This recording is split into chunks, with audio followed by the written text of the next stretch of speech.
नमस्कार दोस्तों, आपका बहुत बहुत स्वागत है हमारे चैनल फिटर जंक्शन में। आज हम डिस्कस करने वाले हैं 40 जो मोस्ट क्वेश्चंस होते हैं फिटर टेक्निकल में, जो फिटर थ्योरी के होते हैं, जो लगभग सभी कंपटीशन एग्ज़ाम्स में पूछे जाते हैं। जैसे DRDO हो गया, इसरो हो गया, DMRC हो गया, NMRC हो गया, जो रेलवे हो गया। इन सब में क्या होता है कि जो टेक्निकली क्वेश्चंस होते हैं ये बार बार रिपीट होते हैं। तो उनमें से लगभग 75 किसी एग्ज़ाम में, किसी में 90, किसी में 120, इस हिसाब से जो क्वेश्चंस होते हैं। बट हम जो आज जो एग्ज़ाम पेपर है वो सॉल्व करने वाले हैं, वो है फिटर का technician B, ISRO ISRO space centre और तिरुवनंतपुरम से। तो आज हम इसमें डिस्कस करेंगे जो मोस्ट 40 क्वेश्चंस हैं वो। तो सबसे पहले चलिए देख लेते हैं। आप देख सकते हैं ISRO गवर्नमेंट ऑफ इंडिया। इसके बाद में चलते हैं हम, इसकी जो ब्रांच है वो देख लेते हैं। ब्रांच है टेक्नीशियन बी फिटर, जो आपके सामने है। वो होने के बाद में इसका जो क्या होता है टाइम दिया जाता है, उसमें वो दिया जाता है 2 घंटे। और क्वेश्चंस हैं उसमें 75 क्वेश्चंस होते हैं। इसके जो मैक्सिमम मार्क्स हैं ये हो गए 300 मैक्सिमम मार्क्स होते हैं। और जो टाइम होता है वो 2 घंटे का होता है। जो ये एग्ज़ाम है वो हुआ था 23 तारीख फरवरी में 2020 में। ठीक है, ये हुआ था तिरुवनंतपुरम में। अब चलिए दोस्तों देख लेते हैं इसके आगे। नीचे आ जाते हैं इसमें। हाँ, इंस्ट्रक्शन टू द कैंडिडेट्स, यानी अभ्यर्थियों के लिए जो अनुदेश होते हैं ना, वो आप लगभग सभी एग्ज़ाम में एक जैसे ही होते हैं, जो आपने पढ़े भी होंगे और आप देख भी सकते हैं। जैसे कि हम इसको स्किप कर लेंगे। आप अगर ना चाहो तो हमारे PDF डाउनलोड कर लेना, उसमें से आप अच्छे से पढ़ सकते हो। अब आते हैं हम क्वेश्चन नंबर 1 पर। चलिए देख लीजिए, टेक्नीशियन बी फिटर। ठीक है, अब इसका जो पहला क्वेश्चन है वो पहला क्वेश्चन से शुरुआत करते हैं। उसका है ट्रेमल का क्या उपयोग होता है, what is the use of trammel. मतलब कि जो ट्रेमल है वो अपन किस काम में लेते हैं। तो इसका जो है ऑप्शंस मिल चुके हैं आपको, देख सकते हैं। पहला ऑप्शन है बड़े वर्त को बनाना, laying out of a large circle. ठीक है। दूसरा ऑप्शन है सीधी रेखा को खुरचना, सब्सक्राइबिंग ए स्ट्रेट लाइन। तीसरा ऑप्शन है थोक सामग्रियों को खोदना, डिगिंग बल्क मटेरियल्स। और चौथा और लास्ट ऑप्शन है 2 मिले हुए सतहों के बीच खाली जगह की जांच, यानी checking gaps between 2 mating surface. तो इसमें से जो ट्रेमल का उपयोग होता है वो मोस्टली आपको सबको पता ही होगा लगभग, कि ट्रेमल क्या होता है, वो बड़े साइज के जो वर्त बनाने होते हैं अपने को, ठीक है, उसके लिए यूज़ में लेते हैं हम। तो इसका ऑप्शन हो जाएगा A। चलिए दूसरा क्वेश्चन देखते हैं। छेनी के सिरे को कड़ा नहीं किया जाता, उसका कारण है head of a chisel is not hardened, the reason is to. मतलब जो छेनी होती है अपनी, उसके जो हेड होता है उसको हार्ड नहीं किया हुआ होता है। वो क्यों नहीं किया होता, उसका क्या कारण होता है। तो इसका कारण इसमें ऑप्शन दे रखा है। एक कि छेनी के दाम को कम करने के लिए, reduce the cost of chisel. तो ये तो कोई मतलब रीज़न नहीं है कि कॉस्ट कम करने के लिए हम उसको थोड़ा सा कड़ा नहीं करेंगे, उसमें कोई ज़्यादा कॉस्ट नहीं आती है। ऑप्शन 2 है हथौड़े के आघात को दोनों सिरों दौरान सिरे की क्षति से दूर रखने के लिए, avoid damage of head during hammer blow. ठीक है, तो मतलब क्या होता है, हथौड़ा का जैसे हम चोट मारते हैं तो उससे जो सिरे की जो क्षति होती है, मतलब जो टूटने की जो डर रहता है, वो दूर करने के लिए। और ऑप्शन C है इसमें ऑपरेटर को चोट बचाने के लिए, मतलब जैसे avoid injury to the operator, जैसे कि जॉब करते टाइम या फिर काम करते टाइम जैसे हथौड़ी और चीजल का यूज़ करें तो मतलब जो चलाने वाला होता है उसको कोई इंजरी ना हो, उसको कोई लगे ना हो। ठीक है, तो चौथा ऑप्शन है हथौड़े के आघात के दौरान फिसलने से बचाने के लिए, avoid to the slapping during hammer blow, मतलब हथौड़ा फिसले नहीं या फिर उसके लिए। तो इसका जो मेन रीज़न होता है वो होता है ऑप्शन B, हथौड़े के आघात के दौरान सिरे की क्षति दूर रखने के लिए। मतलब जब हथौड़े को हम मारेंगे तो उसका जो हेड होता है वो अगर हार्ड होगा तो वो टूटेगा। इसके लिए हम उसमें ऑप्शन B रखते हैं, उसको नरम रखा जाता है। ठीक है, चलिए देख लेते हैं तीसरा क्वेश्चन। एक स्टील रूल के बारे में कौन सा कथन सही है, यानी which of the following statement is true for A steel rule. अब ये पूछ रहा है कि जो स्टील रूल होती है अपने वर्कशॉप में वो जो यूज़ करते हैं उसके लिए जो 4 ऑप्शन दिए हुए हैं उनमें से कौन सा यूज़ उसका सही यूज़ दिया गया है वो बताना आप लोगों को।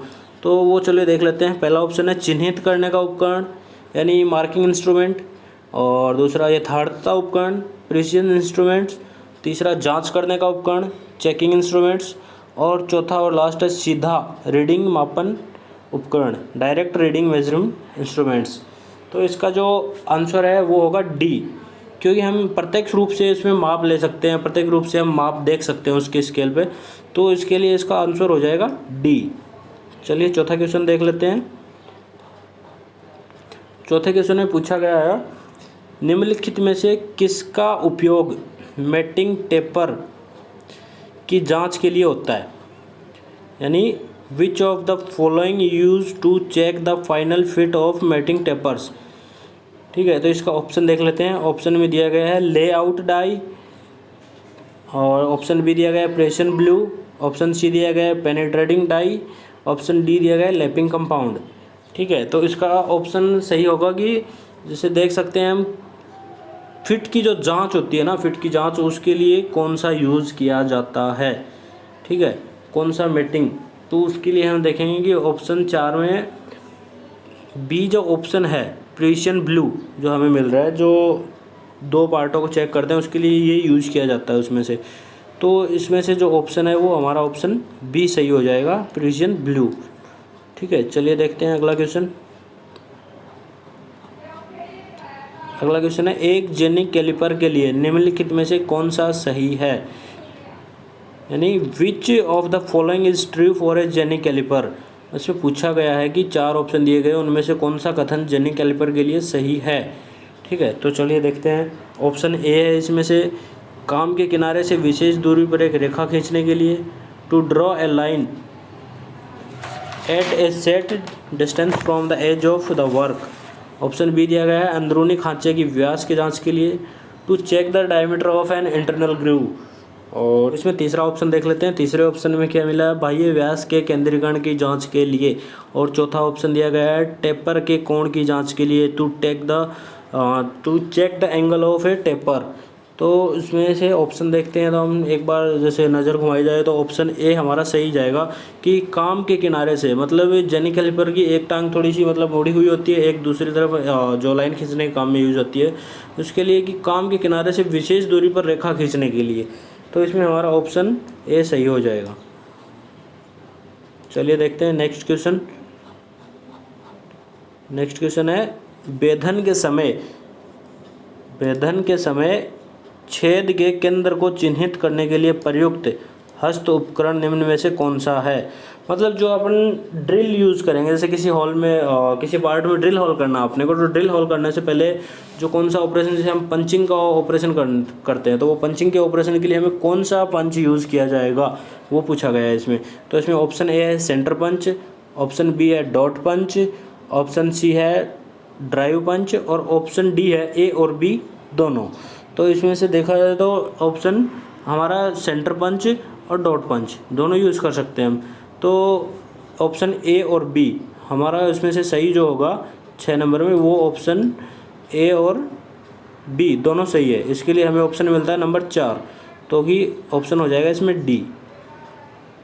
चलिए देख लेते हैं अगला क्वेश्चन। कोण प्लेट का उद्देश्य है, यानी कि जो purpose of an angle plate is, जो कोण प्लेट होती है उसका उद्देश्य क्या होता है। ठीक है, तो उसका उद्देश्य ऑप्शन ए में मिला है वर्क को पकड़ना, वर्क होल्डिंग, ऑप्शन बी में मिला है औजार को पकड़ना, टूल होल्डिंग, ऑप्शन सी में मिला है ए और बी दोनों। ठीक है, ऑप्शन डी में मिला है जॉब के किनारे के समांतर पर रेखाएं चिन्हित करना, marking lines parallel to the edge of a job. ठीक है, तो इसमें से ऑप्शन ए सही हो जाएगा हमारा, कि जो कोण प्लेट होती है उसका मेन पर्पस जैसे देखें तो वर्क को होल्ड करता है वो, जैसे तो वर्क होल्डिंग डिवाइस के यूज में ही होता है, कि हम ऑप्शन ए सही मानेंगे, जो पर्पस होता है मेन उसका यही होता है। चलिए देख लेते हैं अगला क्वेश्चन।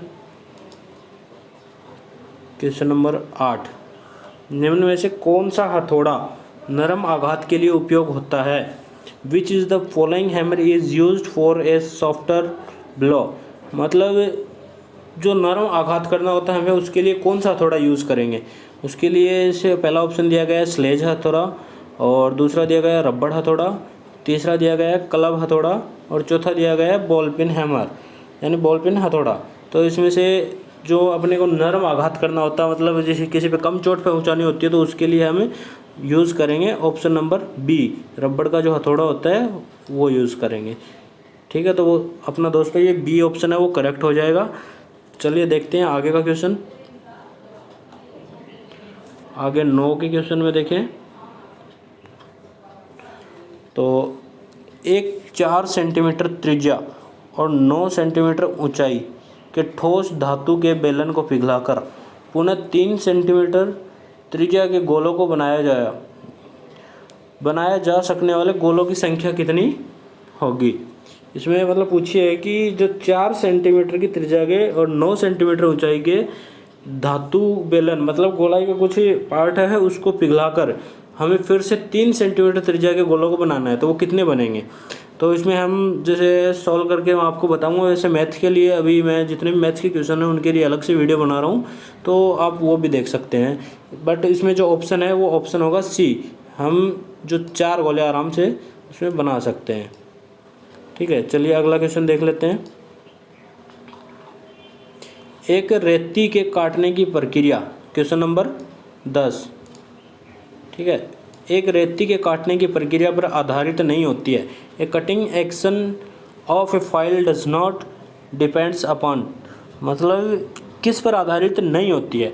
इसका ऑप्शन है ए काट का प्रकार और दांतों के बीच का स्थान, kind of cut and spacing of a teeth, और ऑप्शन बी रेती पर दांतों की व्यवस्था, arrangement of teeth on file, option C रेती के आकार की आकृति। तो size and shape of file, क्या size and shape of file पे भी डिपेंड नहीं करता है। और ऑप्शन है डी रेती की मोटाई, मतलब थिकनेस ऑफ द फाइल। तो इसमें हमारा ऑप्शन हो जाएगा 10 नंबर में डी, मतलब कि हमें रेती की मोटाई कितनी है क्या है उससे कोई फ़र्क नहीं पड़ता, हमें तो बस जैसे उसका क्रॉस सेक्शन है, उसके जो कटिंग है वो सब देखने पड़ते हैं, उसके टीथ्स वगैरह। तो हमें तो बस इससे कोई फ़र्क नहीं पड़ता कि रेती की मोटाई कितनी है, पतली है कि ज़्यादा है। तो इसमें हमारा ऑप्शन सही हो जाएगा डी। तो ऑप्शन हमारा इसमें है डी। अब चलिए देखते हैं अगले क्वेश्चन, क्वेश्चन नंबर 11। चाकू किनारा रेती का अनुप्रस्थ काट क्या है, मतलब जो नाइफ एज फाइल होती है ना उसका अनुप्रस्थ काट पूछा गया है। ठीक है, तो उसका जो अनुप्रस्थ काट होता है मतलब क्रॉस सेक्शन जो हम ड्राइंग में किस प्रकार से उसको दर्शाते हैं। तो उसमें पहला ऑप्शन दिया गया है त्रिकोण, दूसरा ऑप्शन दिया गया है गोल, तीसरा ऑप्शन दिया गया है स्क्वायर वर्ग, चौथा ऑप्शन दिया गया है अर्ध गोल मतलब हाफ राउंड। तो इसमें मेरे हिसाब से तो त्रिकोण होना चाहिए, बाकी जो है कि इसमें इसरो ने जो माना है उसमें भी आंसर की में भी शायद वही माना गया है कि त्रिकोणी होता है, तो इसका अनुप्रस्थ काट होगा त्रिकोण। चलिए अगला क्वेश्चन देखते हैं, क्वेश्चन नंबर 12 में देखते हैं। तो मशीनिंग के बाद जॉब की मशीनिंग के बाद जॉब की हाई स्पॉट को निकालने में प्रयुक्त हस्त उपकरण का नाम है, मतलब जो name of the tool, hand tool use to remove the high spots for a job after machining, मतलब जिस पे जॉब पे मशीनिंग हो चुकी है उस पे जो हाई स्पॉट है उन सबको हटाने के लिए कौन सा यूज़ करेंगे हम। तो इसमें ऑप्शन ए दे रखा है छेनी, ऑप्शन बी दे रखा है स्क्राइबर, ऑप्शन सी दे रखा है हमें स्क्रैपर, और ऑप्शन डी दे रखा है इसमें से कोई नहीं। तो इसका जो ऑप्शन आएगा सी, क्योंकि जो स्क्रैपर से जो हाई स्पॉट्स होते हैं वो हम हटा सकते हैं आसानी से। तो इसका ऑप्शन हो जाएगा सही सी। चलिए दोस्तों देखते हैं अगला क्वेश्चन, क्वेश्चन नंबर 13 में आते हैं।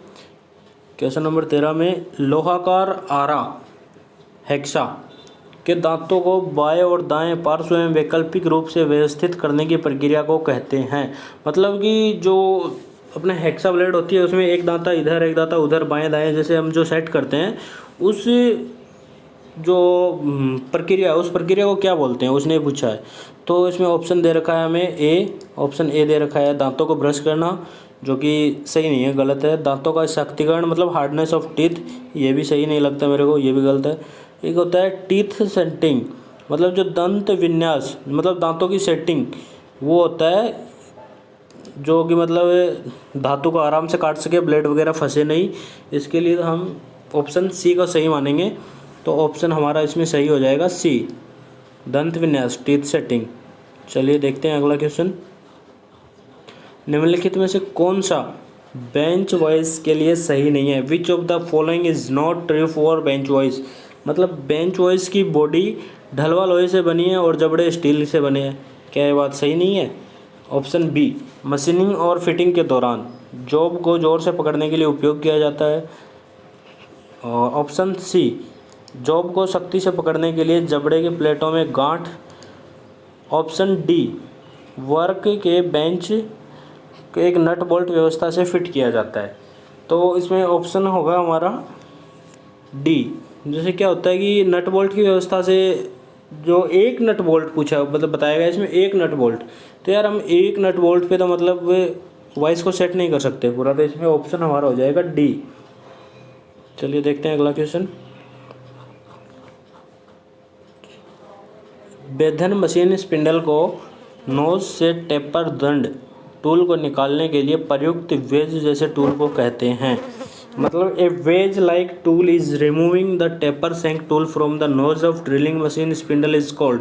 तो होता है कि जो ड्रिलिंग मशीन के जो स्पिंडल में हम जो सेंक डालते हैं ना, जो टेपर सेंक, वो मतलब निकालने के लिए इसमें से पूछा गया है कि जो निकालते हैं उस टूल को क्या बोलते हैं। इसमें ऑप्शन में ए में दिया है कि वेधन चक मतलब ड्रिल चक, जो कि गलत है। एक है ड्रिल की, ये भी गलत है। ऑप्शन है सी, वेधन सॉकेट ड्रिल सॉकेट, ये भी गलत है। चौथा है कि वेधन अपवर्ड ड्रिल ड्रिफ्ट, ये ऑप्शन सही है चौथा। ये ड्रिल ड्रिफ्ट है, उसके द्वारा ही तो हम वो निकालते हैं। चलिए देखते हैं अगला क्वेश्चन।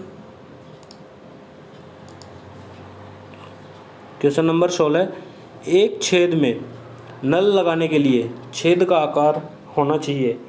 मतलब ये गूगल ट्रांसलेट हुआ है, तो गूगल ट्रांसलेट में छेद और नल, इनमें आप लोगों को कंफ्यूज होने की ज़रूरत नहीं है। इसमें पूछा गया है टैपिंग। टैप का मतलब वैसे गूगल ट्रांसलेट में देखें तो नल होता है, और बट आपने टेक्निकल में देखें तो टैपिंग का मतलब चूड़ियाँ काटना होता है। तो मतलब पूछा गया है कि एक होल में हमें for tapping a hole the size is hole shall be, मतलब साइज है वो उसकी छोटी होनी चाहिए या फिर उससे बड़ी होनी चाहिए, ये पूछा गया है। तो जो साइज है वो देख लेते हैं। चलो, एक नल के आकार से बड़ा मतलब larger than the tap size, tap size से बड़ा। ऑप्शन बी दिया गया है smaller than the tap size, मतलब टैप साइज से छोटा। ऑप्शन सी दिया है नल के आकार के बराबर, मतलब equal to the tap size. Option D दिया गया है equal to the core minor diameter of tap. तो इसमें ऑप्शन डी सही हो जाएगा हमारा, कि जो कोर डायमीटर होता है ना, उसके हिसाब से हम सेलेक्ट करते हैं। चलिए ठीक है, ऑप्शन डी हमारा सही हो गया। अब क्वेश्चन नंबर देखते हैं 17। रीमर का काम क्या होता है? What is the purpose of your reamer? पहले बनाए गए छेद के आकार जो उच्च डिग्री की सटीकता से थोड़ा बड़ा करना। और ऑप्शन बी है केवल पहले बने छेद का बड़ा प्रयोग करने के लिए। और तीसरा ऑप्शन है विद्यमान छेद की सतह फिनिश को सुधारने के लिए प्रयुक्त, मतलब use to improve the surface finish of the existing hole, मतलब जो हॉल पहले से उसको फिनिश करने के लिए। और चौथा है उपरोक्त में से कोई नहीं।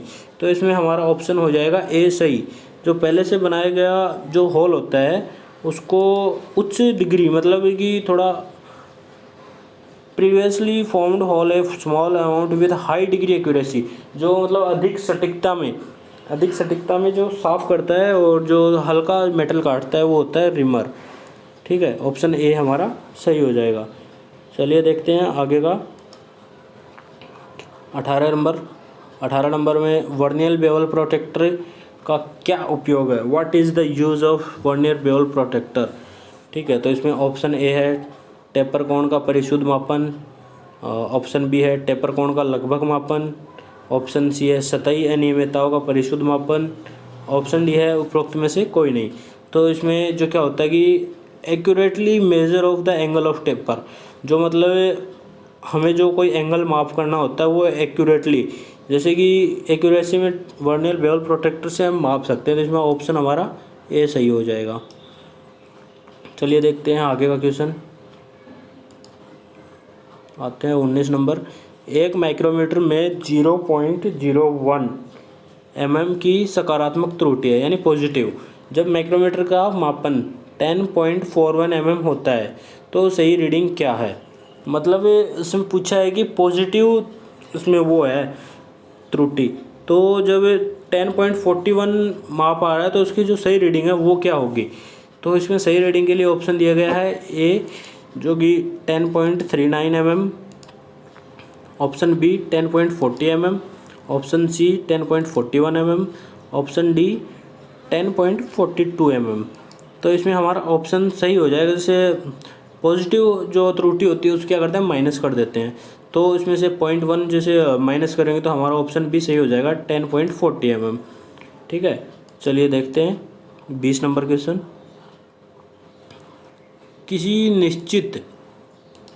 किसी निश्चित मात्रा में मापे गए मान का दोहराव कहलाता है। The respectability of a measured value of a certain quantity is known as. मतलब जो निश्चित मात्रा में मापे गए मान का दोहराव क्या कहलाएगा। ठीक है, तो इसमें ऑप्शन ए देख लेते हैं। ऑप्शन ए है मेजरमेंट, ऑप्शन बी है सेंसिटिविटी, ऑप्शन सी है परिशुद्धता यानी एक्यूरेसी, ऑप्शन डी है प्रिसीजन मतलब सूक्ष्मता।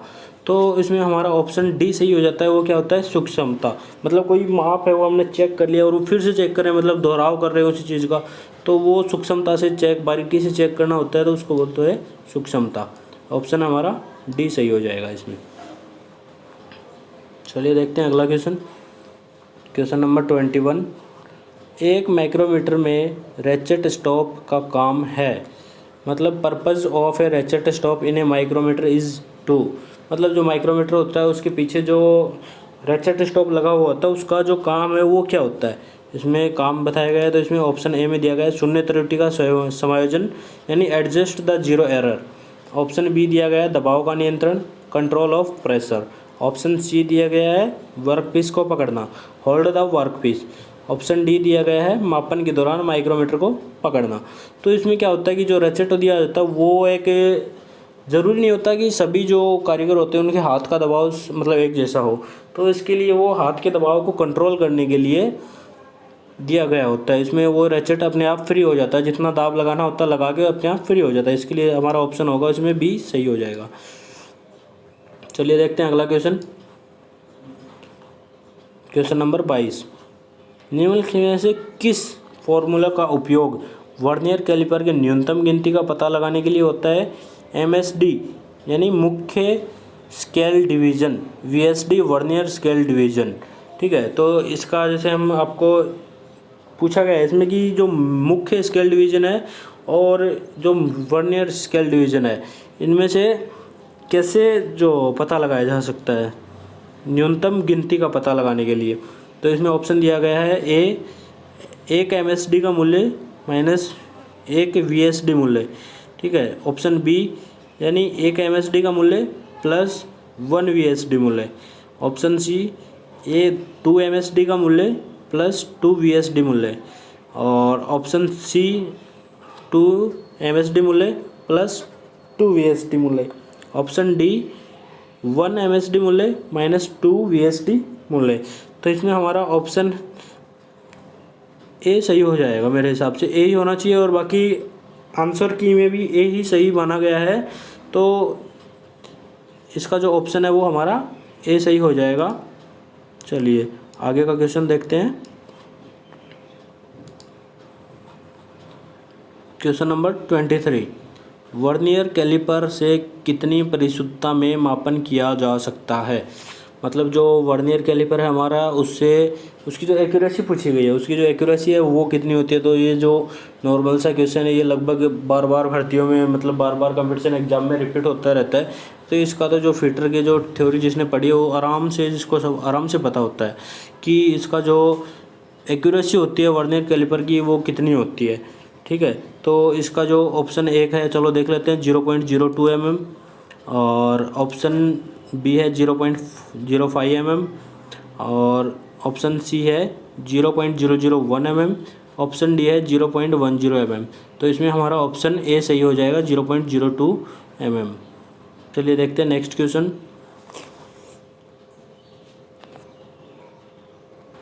तो बात करते हैं क्वेश्चन नंबर 24 की।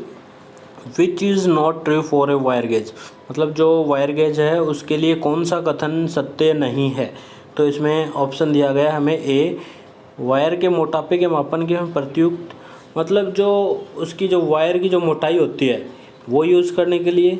दूसरा है वायर की विद्युत चालकता मापन के लिए प्रयुक्त, मतलब जो उसमें इलेक्ट्रिसिटी है वो कितनी मतलब अच्छी तरीके से निकलेगी या फिर नहीं निकलेगी उसके लिए।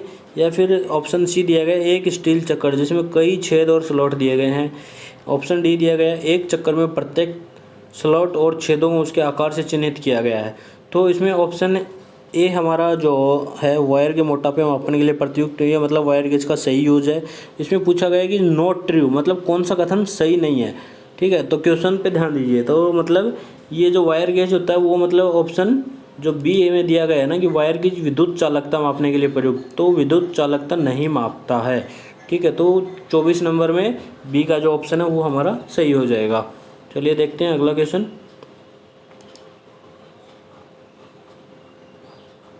क्वेश्चन नंबर 25, स्लिप गेजों के लिए निम्नलिखित में से कौन सा कथन सही है। विच of the following statement is true for the slip gauge. ठीक है, ऑप्शन ए है धातु के खंड जिनको घिसा जाता है और विशिष्ट मोटाई में बनाया गया है या फिर बनाया जाता है।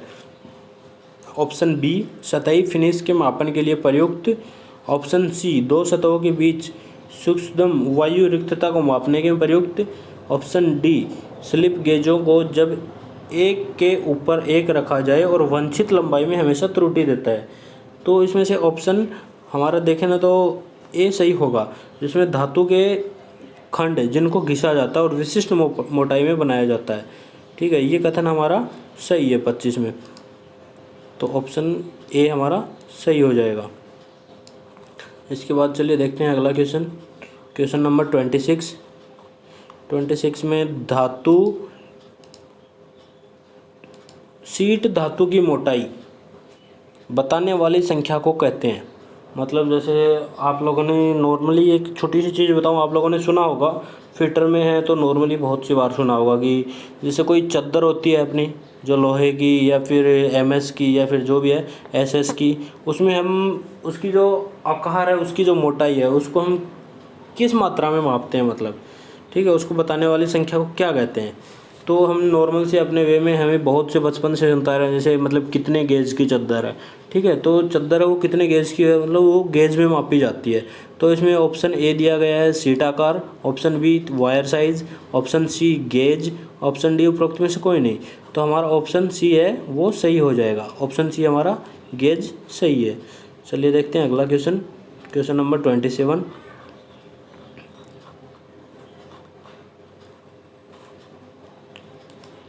निम्नलिखित में से कौन से जोड़ में शीट के एक छोर को दूसरे शीट के छोर पर रखकर दोनों को जोड़ा जाता है। Which among the following joints in which end of sheet is placed over the end of another sheet and joint together. मतलब एक जोड़ पे दूसरे छोर के सिरे के छोर को रखकर मतलब जोड़ा जाता है दोनों को, तो वो कौन सा जोड़ कहलाता है। तो वो क्या है कि ऑप्शन ए में दिया गया बट जोड़, मैंने बट जॉइंट। ऑप्शन बी में दिया कॉर्नर जॉइंट। इसमें ऑप्शन सी में दिया गया एज जॉइंट और ऑप्शन डी में दिया गया है लैप जॉइंट। तो हमारा इसमें जो एक सिरे पे रखकर दूसरे सिरे को और जो मोड़कर जो जोड़ बनाते हैं वो होता है लैप जॉइंट। ऊपर एक सिरे के दूसरे ऊपर छोर पर रख के जो बनाया जाता है वो, तो इसलिए हम उसको बोलेंगे लैप जॉइंट। चलिए क्वेश्चन नंबर 28,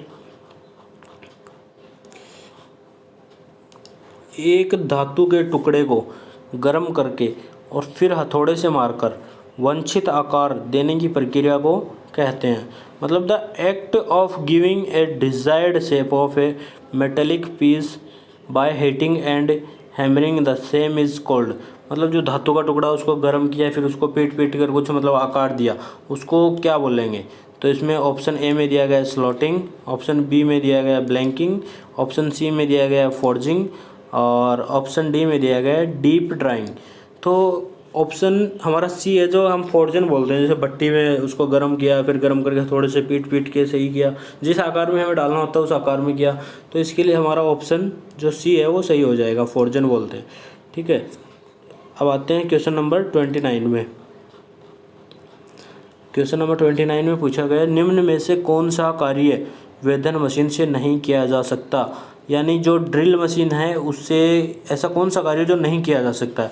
ऑप्शन 4 दिए गए हैं, जिसमें से पहला ऑप्शन देख लेते हैं। पहला ऑप्शन में दिया गया है टैपिंग, ऑप्शन बी में दिया गया है रिमिंग, ऑप्शन सी में दिया गया है ड्रिलिंग, ऑप्शन डी में दिया गया है लैपिंग। ठीक है, तो 29 में जैसे टैपिंग है वो हम ड्रिल मशीन से कम स्पीड पे या फिर ज़्यादा स्पीड में मशीन टैप होते हैं वो यूज़ करके हम आसानी से कर सकते हैं। रिमिंग है वो भी उसमें कर सकते हैं, और जो ड्रिलिंग है वो तो मेन पर्पज़ ही होता है ड्रिलिंग मशीन का, तो वो तो कर ही सकते हैं। अब आता है बात चौथे नंबर वाले ऑप्शन की, इसमें होते हैं लैपिंग। तो लैपिंग होती है वो जो ड्रिल मशीन से हम वो नहीं कर सकते हैं, इसके लिए हमारा ऑप्शन सही हो जाएगा इसमें डी 29। चलिए देखते हैं अगला क्वेश्चन 30 का। निम्नलिखित में से कौन सा तरीका एक वेधन मशीन में टूल को पकड़े रखने के लिए उपयोग नहीं किया जा सकता।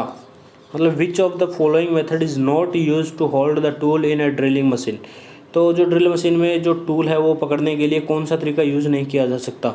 इसमें ऑप्शन है ए स्लीव के द्वारा, बाय ए स्लीव, ऑप्शन बी चक के द्वारा, बाय ए चक, ऑप्शन सी ड्रिल जिग द्वारा, और ऑप्शन डी सॉकेट द्वारा। तो इसमें जो ऑप्शन सी है, मतलब जो ड्रिल का जो जिग द्वारा, मतलब हम टूल को नहीं पकड़ सकते ड्रिल मशीन में, तो ऑप्शन हमारा सी सही हो जाएगा। चलिए देखते हैं अगला question, question number 31। 2 multiplies bracket tan 45 degree plus sin 30 degree minus cos 60 degree bracket of का मान है। मतलब वैल्यू पूछी गई है इसमें। तो मैंने बताया था पहले भी कि जो मैथ का क्वेश्चन है वो सॉल्व करके मैं आगे का वीडियो बनाऊंगा एक, जिसमें मैथ्स के जो सभी जो रिपीट होते हैं बार बार क्वेश्चंस वो बताऊंगा। तो ये जो क्वेश्चन है वो भी बार बार रिपीट होता है। वैसे इसका जो सही आंसर है वो आंसर आएगा 2। ठीक है, ऑप्शन हमें जो 2 है वो मिलता है सी में, तो इसका जो ऑप्शन है वो सी सही हो जाएगा। चलिए देखते हैं अगला क्वेश्चन। एक ड्रिल का व्यास, मतलब एक ड्रिल का डायमीटर mm में है, और कर्तन गति v है, और rpm की मुख्य धुरी स्पिंडल n का आकलन से किया जा सकता है। d is the diameter of drill in mm, v is the cutting speed in mm, और m हाँ मिनिमम। ठीक है, the man axis spindle speed n is rpm calculated by. तो जो इसकी गति का स्पिंडल गति होती है उसका जो आकलन है वो कौन से सूत्र के द्वारा हम कैलकुलेट कर सकते हैं। वो होता है कि इसमें ऑप्शन ए में दिया गया है n बराबर पाई dv बटा 1000। ठीक है, बी में दिया गया है n बराबर पाई 1000 पाई बटा d बटा dv। ठीक है, ऑप्शन सी में दिया गया है n बराबर 1000 v बटा पाई d। ऑप्शन डी में दिया गया है n बराबर पाई d बटा 1000 v। तो इसमें हमारा ऑप्शन सी सही हो जाएगा। हमारा ऑप्शन सी सही है, n बराबर 1000 v बटा पाई d। चलिए देखते हैं आगे का क्वेश्चन, क्वेश्चन नंबर 33। 33 क्वेश्चन में पूछा गया मल्टी पॉइंट कटिंग टूल का उदाहरण है, यानी example of a multi point cutting tool. मतलब जो टूल हमने बहुत से देखे होते हैं, जैसे ड्रिल है, रिमर है, जो भी है, तो मल्टी पॉइंट जैसे अलग अलग दांतों से काटना, एक साथ कई दांतों से काटना, वो होता है मल्टी पॉइंट। ठीक है, तो इसमें ऑप्शन ए में दिया गया है प्रेषण यानी मिलिंग कटर, ऑप्शन बी में दिया गया है ग्राइंडिंग व्हील, ऑप्शन सी में दिया गया है ए और बी दोनों, और ऑप्शन डी में दिया गया है टर्निंग टूल। जो टर्निंग टूल मतलब एक ही पॉइंट होता है, वो एक ही पॉइंट से काटता है। ठीक है, जो कि लेथ मशीन पे यूज़ किया जाता है। और प्रेषण यानी मिलिंग कटर। ठीक है, तो मिलिंग कटर में बहुत से मल्टी पॉइंट होते हैं। ठीक है, और घिसाई का जो पहिया होता है, ग्राइंडिंग व्हील होता है, उसमें भी बहुत से कटिंग पॉइंट होते हैं, ये भी सही है। तो यानी हमारा ऑप्शन सही हो जाएगा सी, ए और बी इसमें पूछा गया दोनों। ठीक है, तो हमारा ए भी सही है और बी भी सही है, इसके लिए हमें ऑप्शन मिलता है सी, तो सी हमारा दोनों के लिए सही है। चलिए देखते हैं आगे का क्वेश्चन। आगे के क्वेश्चन में पूछा गया है 34, निम्न में से कौन सा कर्तन गति के बढ़ते क्रम में सही है। मतलब which of the following is correct in the increasing order of cutting speed. तो ऑप्शन देख लेते हैं। ऑप्शन ए में हमें मिलता है उच्च कार्बन स्टील, उच्च गति इस्पात, उच्च गति और टंगस्टन कार्बाइड और उसके बाद में हीरा। ठीक है, तो मतलब इंग्लिश में आपको बताऊं तो high carbon steel, high speed steel, tungsten carbide और डायमंड। मतलब बढ़ते क्रम में पूछा गया, गति के क्रम में। ठीक है, तो मतलब कम से लेके और कितना हार्ड तक जाता है, मतलब उस क्रम में पूछा गया है। ठीक है, तो ऑप्शन बी देख लेते हैं। High speed steel, high carbon steel और उसके बाद टंगस्टन कार्बाइड और उसके बाद डायमंड। ठीक है, ऑप्शन सी देख लिया हमने। अब ऑप्शन डी देखते हैं। ऑप्शन डी में है डायमंड, उसके बाद में हाई कार्बन स्टील और उसके बाद में हाई स्पीड स्टील और उसके बाद में है टंगस्टन कार्बाइड। ठीक है, तो इसमें क्या होता है कि जैसे निम्न में से हाई की ओर जाएंगे ना, तो हमारा इसमें से ऑप्शन ए सही आएगा। ऑप्शन ए में हाई कार्बन स्टील दिया गया है सबसे पहले, उसके बाद हाई स्पीड स्टील दिया गया, उसके बाद टंगस्टन कार्बाइड दिया गया और लास्ट में डायमंड दिया गया। तो हमारा ऑप्शन ए सही हो जाएगा। अब चलिए हम लास्ट क्वेश्चन देख लेते हैं। लास्ट क्वेश्चन में है 35 में पूछा गया है कि गैस वेल्डिंग में प्रयुक्त ऑक्सीजन व एसिटिलीन सिलेंडर का रंग क्या है। मतलब जो गैस वेल्डिंग में हम यूज़ में लेते हैं ऑक्सीजन का सिलेंडर और एसिटिलीन का सिलेंडर, उनका कलर कैसा होता है। ठीक है, तो उनका कलर पूछा गया है। उनमें कलर में ऑप्शन ए में दिया गया है काला और नीला, और ऑप्शन बी में दिया गया है चॉकलेट भूरा नीला यानी चॉकलेटी ब्राउन और ब्लू, और ऑप्शन सी में दिया गया है सतही काला यानी ग्रे, स्लेटी और ब्लैक, और डी में दिया गया है काला और मरून। ठीक है, तो इसमें से हमारा जो ऑप्शन होता है वो है काला और मरून। जो ऑक्सीजन और एसिटिलीन उनके जो सिलेंडर होते हैं उनका दोनों का कलर ब्लैक और मैरून होता है। तो इसमें हमारा ऑप्शन डी सही हो जाएगा। तो चलिए दोस्तों, आज का क्या है कि जितना भी समझ में आया हो आपको, जो समझ में नहीं आया वो आप कमेंट्स में पूछ सकते हैं। आज के 35 क्वेश्चंस यहीं पे हम एंड करते हैं। जितना हुआ उतना सोल्व किया। अब आगे का पार्ट है जो 40 क्वेश्चंस का आएगा, वो 40 क्वेश्चंस का हम जल्दी आपके सामने लेके आएंगे। इसलिए यहाँ पे अगर आपको अच्छा लगा हो वीडियो तो सब्सक्राइब कीजिए और कमेंट कर दीजिए जो जिस भी टॉपिक पे आप बनवाना चाहो आगे के लिए। हमें उस टॉपिक पे सर वीडियो चाहिए तो हम उस टॉपिक पे भी वीडियो बना देंगे। बस टेक्निकली रिलेटेड होना चाहिए अपने फिटर से, उसी से वीडियो हम ज़रूर बनाएंगे आपके लिए। चलिए ठीक है दोस्तों।